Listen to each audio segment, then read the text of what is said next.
A few days ago on my Facebook, I put up a post about a large amount of American Muslims accepting biological evolution, the evolution from lower life forms. And an atheist on this channel was very keen on getting the reaction of Muslims. So I said to him, I'm going to make a response to this. So firstly, it comes as no surprise that a large percentage of Muslims in the Western world accept biological evolution and the evolution from lower life forms. What I wanted to say about this is, firstly, I don't know why this atheist was so happy, as if that's some sort of victory.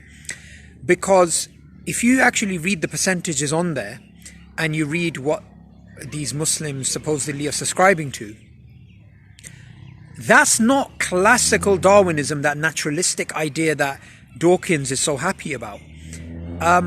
That's actually a type of theistic evolution, or a type of intelligent design type of evolution.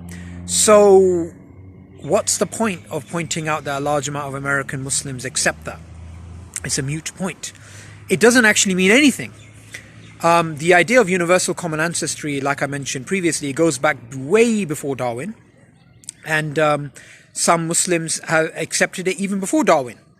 And just as a personal sort of note, when I left university, I remember clearly even arguing with another Muslim about this, because I used to subscribe to the idea that human beings evolved from lower life forms. And I saw that as something that was perfectly in line with the Quran, and it just was part of God's creative design. Now I've moved away from that view now.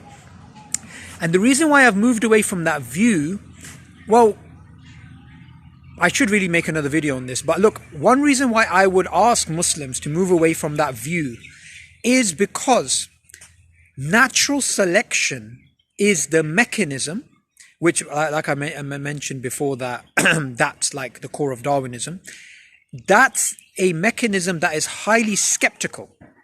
That's a mechanism that we should doubt, because it's like saying, if I release a balloon up in the sky, it's going to reach the moon. No, it can go up. It can go up quite high, but the sky is definitely the limit. It's not going to go to the moon. So natural selection, it can't create novel biological organisms, give us that, sort of design that we have, give us the origin of body animal plants. It can't do stuff like that. So natural selection has been completely overplayed. And since natural selection has been overplayed, then if natural selection is what we understand it to be academically, it is weak, then that puts a doubt on the idea of universal common ancestry or any type of macro evolutionary idea. Because, or what you could do is you could still accept that while you accept some sort of theistic evolutionary mechanism, or you accept some sort of intelligent design type of idea. So it's not victory at all that this percentage of Americans are accepting biological evolution. They just don't seem to see any problem with that. And that's because most people, they don't actually think about the logical origin of their beliefs. So they just look at, okay, there's all these scientists, they're talking about biological evolution. Biological evolution is accepted by 99% of them. Therefore, we should just accept it. And, they don't really think about these things. That's why I think the percentages are so high. But even if the percentages were 100%, that all Muslims across the world accept the idea that human beings evolved from lower type of life forms. And I can talk from a personal perspective because I used to believe that. That is not the same thing as the blind, naturalistic, mechanical, metaphysical position that these Darwinists are pushing out, that philosophical naturalistic idea. That's not the same as that. So even if everybody in the world accepted that, that wouldn't mean you're right. Secondly, truth is not democratic. Truth is not by popularity.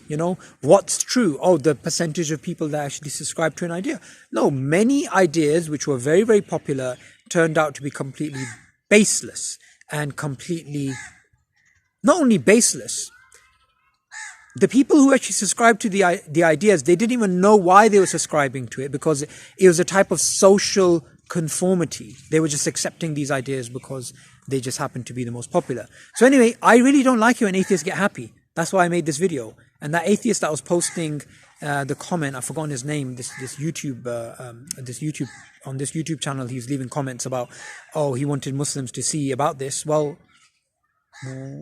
how is that victory for you in any way?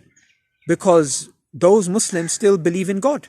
And at the end of the day, the disbelief in God is the very core of this neo-Darwinistic idea, which is being propagated. And, we have all these different mechanisms by which it's being infused in the education system and in programs and in films and everything else.